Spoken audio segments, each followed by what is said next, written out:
Neste momento de contemplação, te convido a explorar as dimensões espirituais que habitam em cada um de nós.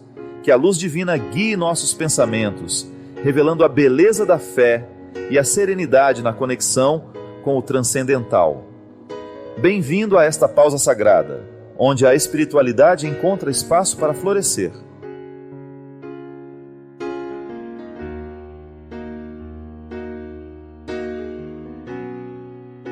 Padre Fábio, gostaria de saber o seguinte: quando nós somos magoados e perdoamos as pessoas, mas lá no fundo do nosso coração a gente ainda sente uma tristeza, isso é sinal de que a gente não perdoou realmente?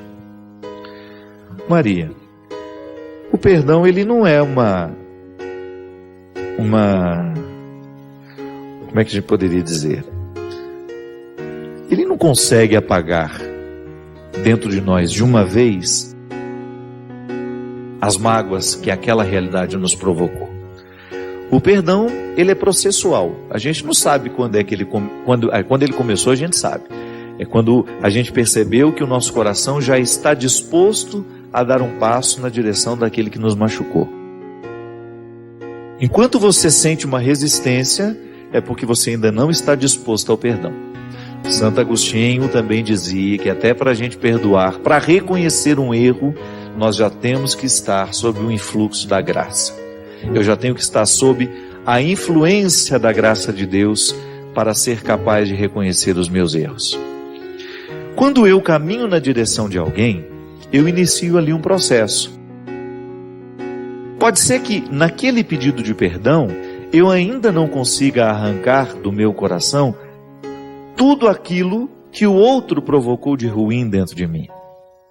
Então não é nenhum problema você perdoar e você ainda perceber que a mágoa continua doendo dentro de você. É um sinal de que seu coração ainda continua ferido. Você já ofereceu o perdão, você já conversou, já fez aquela experiência do enfrentamento que eu gosto de dizer. O perdão, ele pede o enfrentamento, a gente precisa colocar para o outro a realidade que nos machucou. A gente tem o direito de dizer ao outro o que nos machucou, o que nos feriu. Mas é o próprio tempo, é o movimento do tempo que vai fazendo com que aquilo que doía tanto passe a doer menos. E é interessante porque quando eu me disponho a perdoar, Deus age de maneira muito poderosa dentro de mim. Ele vai me dando condições de colocar aquilo que Ele me ensina na sua palavra em prática na minha vida. Eu tantas vezes vejo na Sagrada Escritura Jesus me pedindo, me aconselhando a perdoar. Ele chega a ser radical em dizer, que quando o outro nos bate numa face, a gente deve oferecer a outra. Diante de um discípulo ele fala, não só 7 vezes 7, 70 vezes 7, ele vai multiplicando isso, justamente porque o 7 é o número do infinito. Não tem fim o tanto de vezes que nós vamos precisar perdoar. E à medida em que nós vamos entrando na dinâmica desse perdão, vai ficando mais natural a gente expulsar as tristezas do coração. É claro que a gente sempre vai ser devassável. O coração humano, ele se fere. Não é porque eu fiz uma experiência de Deus que eu deixo de ser ferido pela palavra do outro, não. Eu continuo sendo ferido, porque a minha sensibilidade continua aqui. Deus não me torna uma pessoa insensível, mas Ele coloca em mim uma imunidade para sofrer aquele atentado, digamos assim, aquela palavra que fere, e não permitir que ela fique durante muito tempo dentro de mim.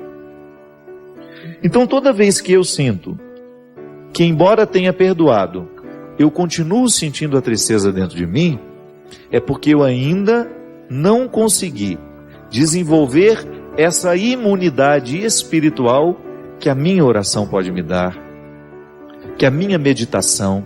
Engraçado, Às vezes eu fico pensando que nós, porque somos envolvidos por muitas pressas, a gente perdeu o dom da quietude, do silêncio.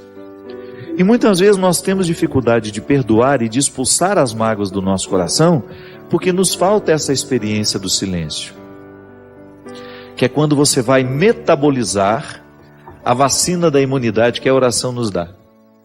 Porque quando você vacina um filho contra a gripe, por exemplo, nós estamos chegando no inverno, daqui a pouco nós vamos todos procurar um posto de saúde, os idosos e crianças vão vacinar de graça, nós vamos pagar para tomar a vacina, porque a gente quer ficar livre dos vírus. Mas existe um tempo entre o dia que eu tomo a vacina e o momento em que ela de fato fez efeito em mim. Não é assim que funciona? O organismo leva um tempo para metabolizar a vacina que foi injetada no meu braço, a substância que foi derramada para me provocar uma reação de imunidade. Então, naquela janela, há vacinas que você precisa de 10 dias para ela de fato fazer efeito, há vacinas que os períodos são mais longos, 2, 3, 4 meses. A vacina da hepatite B, por exemplo, você precisa de fazer 3 doses no espaço de 6 meses, para você estar de fato protegido. Eu passo aqui no posto, tomo a vacina contra a gripe e já saio achando que estou imune. Não. A gente leva um tempo para ficar imune, porque o organismo precisa deste tempo para absorver a vacina, metabolizá-la e incorporá-la ao seu funcionamento. A imunidade que o perdão nos dá, para a gente sofrer um pouco menos quando o outro nos machucar demais, porque essa tem que ser a matemática. Eu tenho o direito de sofrer, mas eu não preciso ficar estendendo demais no tempo, porque a mágoa, o ressentimento, a tristeza são profundamente nocivas quando estendidas além do tempo. Uma tristeza até faz bem para a gente de vez em quando, né? Você cai na real, você vê que a vida não é essa maravilha que às vezes a gente inventa, a gente retira a vida do contexto das ilusões, coloca no contexto das esperanças. Então, quando eu rezo, quando eu começo a administrar o meu tempo para eu ter, ainda que sejam 5 minutos de silêncio para eu fazer a minha meditação, a meditação da palavra de Deus, ou de uma leitura que vai interferir no meu jeito de pensar, a gente falava aqui dos livros anteriormente, quando eu tenho um livro que me evangeliza, quando eu tenho uma música que entra no meu coração e provoca em mim um pensamento bom, um pensamento positivo, ou uma reflexão que me ajuda a expulsar os meus excessos, a corrigir os meus erros, eu estou criando essa imunidade. E volto a dizer, não é que a gente vai deixar de ser ferido, não, mas aquele ferimento não vai continuar doendo tanto como doía no passado. Quem faz uma experiência fecunda de Deus, cria essa imunidade espiritual que nos ajuda a compreender um pouco mais o processo que nos fere. Aí você liberta um pouco, você liberta com mais rapidez o seu coração de tudo aquilo que o escraviza tanto. É engraçado, né? É a mesma experiência de abrir o mar. Perdoar também consiste em nós abrirmos um mar. Em abrirmos um mar para que a gente liberte o nosso coração. Quem precisa passar aqui é o coração. É o coração que precisa fazer esse êxodo, essa travessia. De repente o coração está aqui, amargurado, deprimido, porque ele foi magoado, porque ele foi machucado, ele foi traído, uma pessoa lhe fez algo muito cruel. Então tá bom, você faz o mesmo que Moisés fez. Segura o seu coração pela mão e põe esse coração para caminhar na direção de uma libertação. Primeiro, porque você precisa racionalizar. Você não merece guardar rancor nem ódio. Às vezes nós temos aquela ilusão de que o ódio que a gente sente faz mal ao outro, que a gente quer se vingar dele. Não tem nada mais idiota do que isso. O outro está vivendo a vida dele e é você que está sorvendo o seu próprio veneno. Quando você escolhe odiar, você não está fazendo outra coisa com você senão derramar uma ampola de veneno na saúde do seu corpo. É o efeito contrário da vacina. Ao invés de colocar alguma coisa que vai te imunizar para manter a sua saúde psíquica e emocional, você está injetando um veneno na sua carne. Que o ódio, ele pode ser encontrado até nos exames de sangue que a gente faz. Porque ele provoca uma desordem tão grande. É um derramamento de toxinas toda vez que a gente odeia, toda vez que a gente fica bravo, toda vez que a gente fica violento. Se tirar o seu sangue aí, no momento que você está morto de raiva, morto não, né? Quase morto, né, Diego? No momento em que você está sob aquele ímpeto da ira, se o Diego aqui, olha, estiver irritadíssimo, eu faço uma coleta de sangue nele, no momento em que ele está extremamente irritado, você não faz ideia de como este exame vai identificar as toxinas que nos adoecem. São os hormônios que são contrários a nós, que até engordam. Você sabia que raiva engorda, né? É porque são hormônios que nos engordam, que impedem o metabolismo ser mais rápido. Enfim, toda vez que a gente odeia, nós causamos um prejuízo grande demais a nós. Toda vez que você odeia, você se causa um prejuízo que você não pode calcular. E você, bobão, achando que você está com o seu ódio atingindo aquele que você odeia. Às vezes ele está lá dormindo, belo e formoso, nem sabe que você está odiando. Quem está perdendo o sono é você. Quem está perdendo a paz é você. E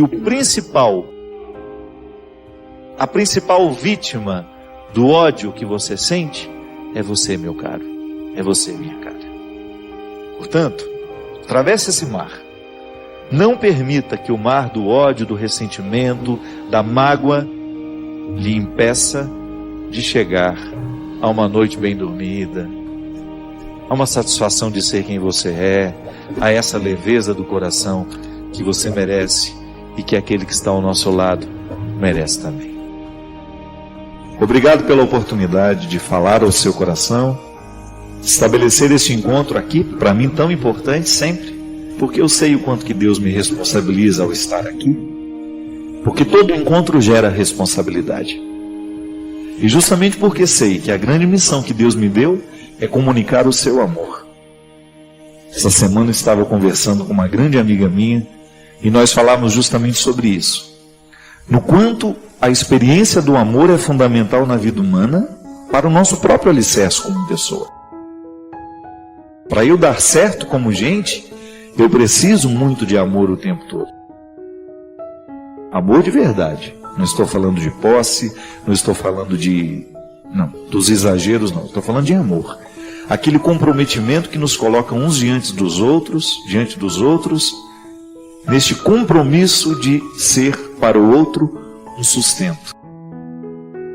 E é por isso que a religião é tão sábia em nos ensinar que Deus é amor. Porque só assim a gente pode ter essa experiência humana de Deus, não é? Toda a experiência que nós fazemos, por mais que a gente queira que ela seja divina, ela sempre passa pela nossa carne. Toda a experiência divina que faço de Deus é também humana. E compreender o amor de Deus e trazê-lo para a nossa vida é justamente colocá-lo dentro do contexto dos significados mais profundos que nós precisamos ter para que a nossa vida aconteça, para que ela possa dar certo. É por isso que a convicção de que Deus nos ama, de que Deus ama a mim, Deus ama você, pode realmente fazer diferença na nossa história. Porque ao acreditar que Deus me ama, eu acabo colocando dentro de mim uma série de possibilidades que só o amor pode me conceder. A partir do momento que alguém me ama, eu me sinto comprometido com esse amor e quero fazer de tudo para que a minha resposta a esse amor seja sempre saudável. Porque o amor é estímulo. Quando eu digo para você que Deus ama você, outra coisa eu não quero senão estimular o seu processo humano. Ter o amor de Deus como crença, como esteio para a nossa realização religiosa, não é outra coisa senão a gente estar estimulado para vencer as nossas questões todos os dias. Poder dormir hoje, daqui a pouco, com essa tranquilidade no coração, saber que Deus continua amando você. Que não há nada nessa vida que possa obscurecer ou apagar esse amor. O que nós podemos fazer muitas vezes por uma inconsequência dos nossos erros, ou até mesmo por uma atitude muitas vezes errada que nós vamos assumindo, é a gente se desprender dessa verdade. E pode observar, quando uma pessoa não é amada, ela entra num processo de autodestruição. Porque é natural que o desamor destrua, mas é certo também que o amor constrói. E é por isso que nós estamos o tempo todo insistindo nessa verdade de fé, porque o meu coração precisa dessa convicção, o seu coração precisa dessa convicção. Deus nos ama, Deus cuida de nós. E descobrimos então na religião uma experiência de cuidado que nos ampara existencialmente. Você sabe que às vezes eu fico pensando que na vida tudo que nós fazemos é uma tentativa de encontrar um amparo existencial. O que é esse amparo existencial? Um lugar onde eu possa, uma sensação, né? Uma satisfação, ou quem sabe até mesmo uma convicção, que me coloque num estado confortável para viver. Não significa que esse conforto vai me retirar da luta que é própria de todo mundo, não. Mas o amparo existencial é aquilo que me segura como gente. São os meus valores, são as minhas convicções, que muitas vezes visitam as nossas sensações, não é? De vez em quando as minhas convicções visitam as minhas sensações. E eu sinto aquilo que eu acredito. Mas nem sempre eu consigo sentir aquilo que eu acredito. Aí eu vivo a experiência de fé numa outra dimensão, que não é tão sensitiva, mas está aqui dentro, é convicção, é caráter, faz parte da minha mentalidade. Mas de vez em quando eu sinto os benefícios da minha convicção. Isso é muito interessante. Quando eu descubro nos meus dias as consequências da minha fé. Quando você, por exemplo, deita na sua cama e você consegue resolver todos os dissabores que você teve ao longo do dia, dos desaforos que você ouviu, das coisas que não deram certo. Quando você consegue fazer esse processo alquímico, essa transformação, porque você tem um amparo existencial que se chama amor de Deus. Você se sente amado por Deus. Você não é qualquer um. E porque se sente amado por Deus, você começa a pensar 2, 3 vezes antes de escolher alguma coisa que você sabe que vai lhe fazer mal. Ou você vai pensar 2, 3 vezes antes de dizer alguma coisa que possa fazer mal às pessoas. Você vai começar a medir um pouco o seu jeito de ser. Você vai fazer de tudo para que a sua presença não seja de mais nem de menos. Você vai fazer de tudo para não ser inoportuno, para não ser indelicado, para não ser invasivo. Você vai fazer de tudo para que a sua postura seja condizente com aquilo que Deus espera de nós. É um amparo. Ao acreditar em Deus, ao acreditar que Deus me ama, que Deus me quer feliz, eu construo dentro do meu coração, eu coloco essa pedra, esse fundamento, esse alicerce, para que eu tenha o meu amparo no momento em que a vida for difícil para mim. E só assim a gente fica de pé, quando nós temos bons amparos afetivos, né? E a experiência de Deus é também um amparo afetivo. Mesmo que a minha fé em Deus muitas vezes não visite as minhas sensações, eu preciso ter isso dentro de mim como uma cura de todas as minhas orfandades. Eu não estou sozinho. Eu tenho um Deus que cuida de mim. E como é que Ele cuida de mim? Me recordando, me abrindo os olhos, me fazendo o tempo todo estar consciente para aquilo que eu preciso realizar e gratuitamente esperar, pacientemente esperar por aquilo que Ele faz por mim. E nessa mistura daquilo que Deus faz por mim com aquilo que eu faço por mim mesmo, eu tenho então uma pauta de luta, uma pauta humana de transformação, um cotidiano cheio de dinâmica que não para, não é? A dinâmica da vida humana nunca vai ter fim. Enquanto eu viver, enquanto você viver, enquanto nós vivermos, nós estaremos nesse processo de transformação. Agora, quando a gente está nesse processo de transformação, tendo a fé que Deus nos ama, que Deus nos quer bem, tudo é mais fácil. Porque muitas vezes os nossos problemas, as nossas lutas pessoais só serão resolvidas quando estiver dentro de nós essa convicção. Porque eu tenho valor. E porque tenho valor, sou capaz de ir à luta, sou capaz de buscar os resultados, sou capaz de não desanimar. É o vínculo, né? É muito importante o vínculo na vida humana.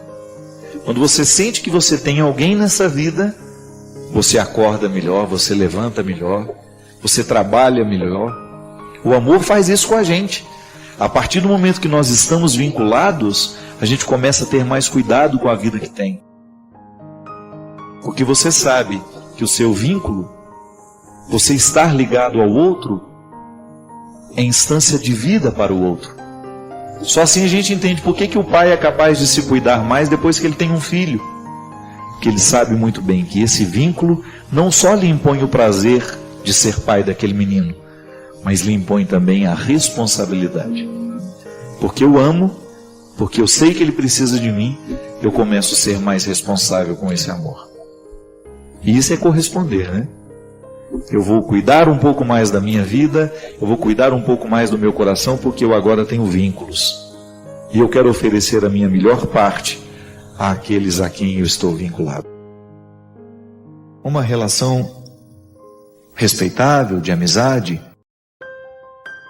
Amizade não no sentido de ficar convivendo, não, viu? É de ser amistoso. Porque, para nós cristãos, nós não temos o direito de tratar o outro com a mesma moeda. A regra de Italião não serve para nós, dente por dente, olho por olho. Essa não serve para nós. Podemos ficar magoadinhos porque o outro nos disse coisas mentirosas, então tá bom, é só você colocar esse filtro. O que ele disse sobre mim não corresponde à verdade. Não quero isso para mim. Ou então, se o outro disse uma coisa que corresponde à verdade e te magoou, você encara isso como uma oportunidade que você teve de ouvir a verdade. Mas não fique magoado por isso. Encaminhe-se. Porque se a gente não encaminha a mágoa, ela vai nutrindo, ela vai crescendo, ela vai nutrindo outros sentimentos desfavoráveis demais a nós. Por que a gente não rumina o que é bom?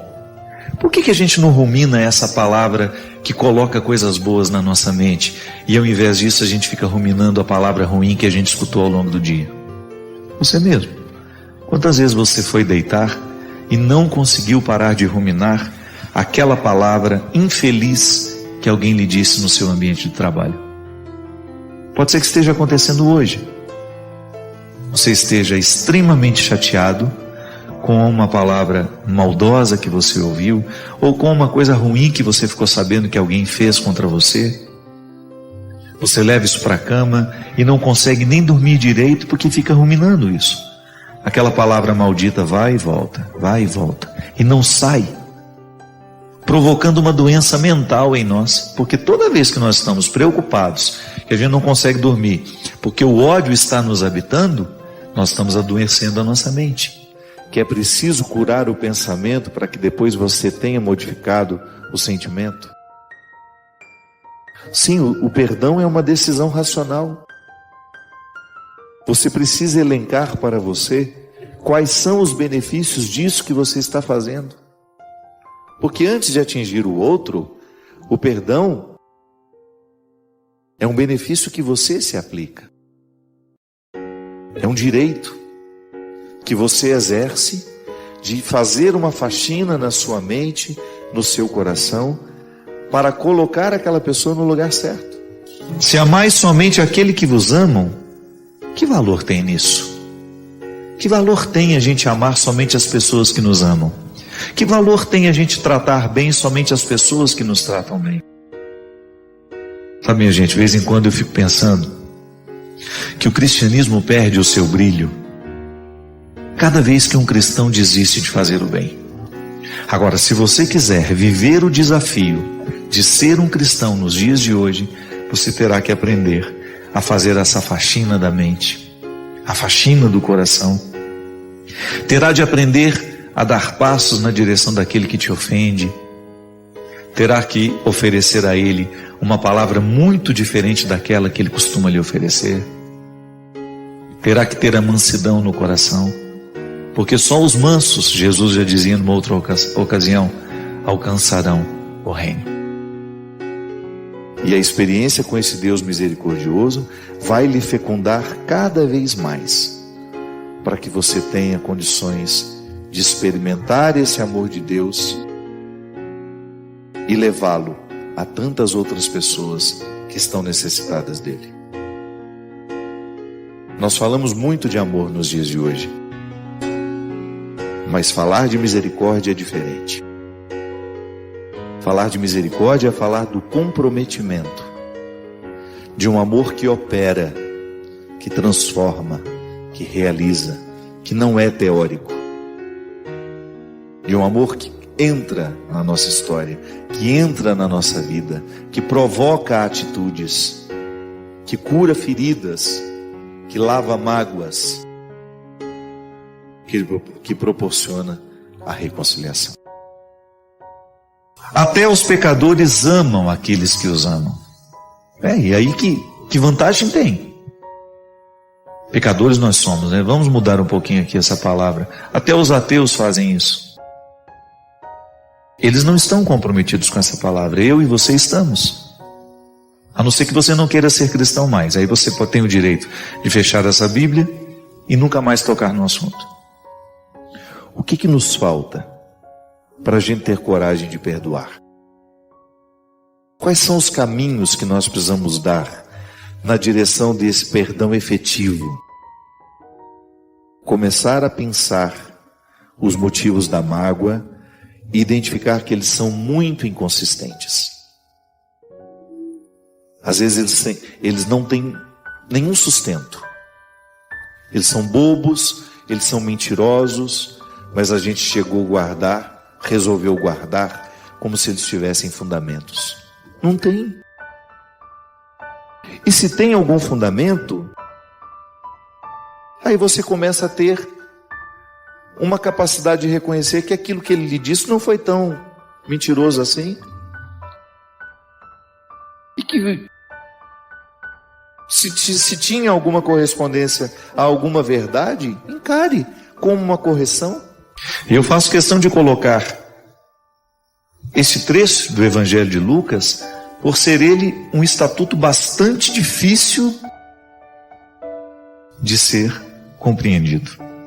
Porque pode parecer um prejuízo, pode parecer que nós estejamos abrindo mão do bom senso, pode ser que a gente esteja ficando bobo ao fazer isso, mas não.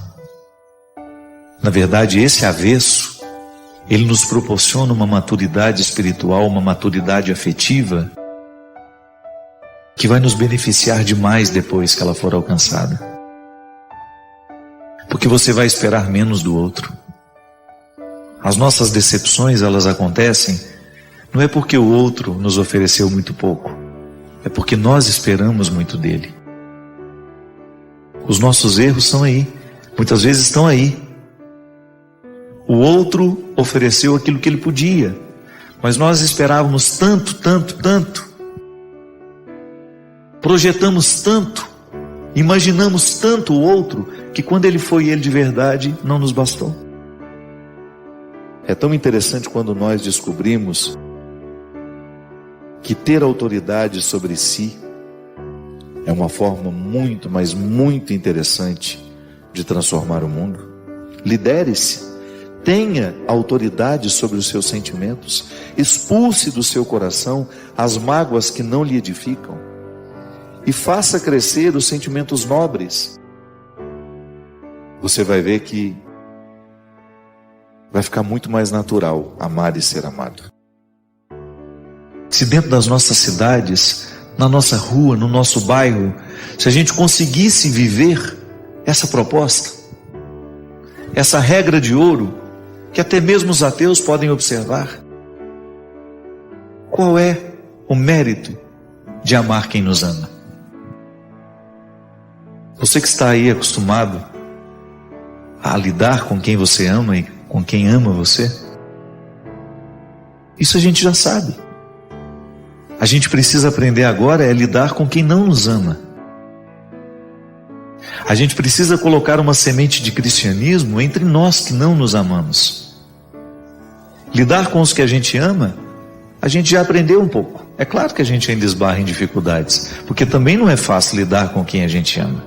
A gente precisa encontrar o ponto de equilíbrio entre o não e o sim, o tanto que a gente permite, o tanto que a gente nega, o tanto que a gente cuida, o tanto que a gente precisa deixar um pouco descuidado para ver se o outro acorda. É um aprendizado constante lidar com quem a gente ama, mas é muito mais fácil lidar com quem a gente ama e por quem a gente é amado. O desafio é para mim, o desafio é para você, porque eu também preciso internalizar esse estatuto. Eu também tenho vontade de devolver o mal com o mal. Eu também sinto o desejo de gritar a palavra que agride aquele que me agrediu. Mas se nós quisermos observar a palavra de Jesus, nós teremos de quebrar o poder deste ódio dentro de nós.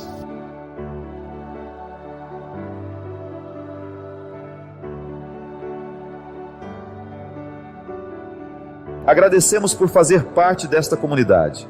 Nos deixe saber suas reflexões nos comentários, inscreva-se para não perder futuras explorações e convide seus amigos a explorarem conosco.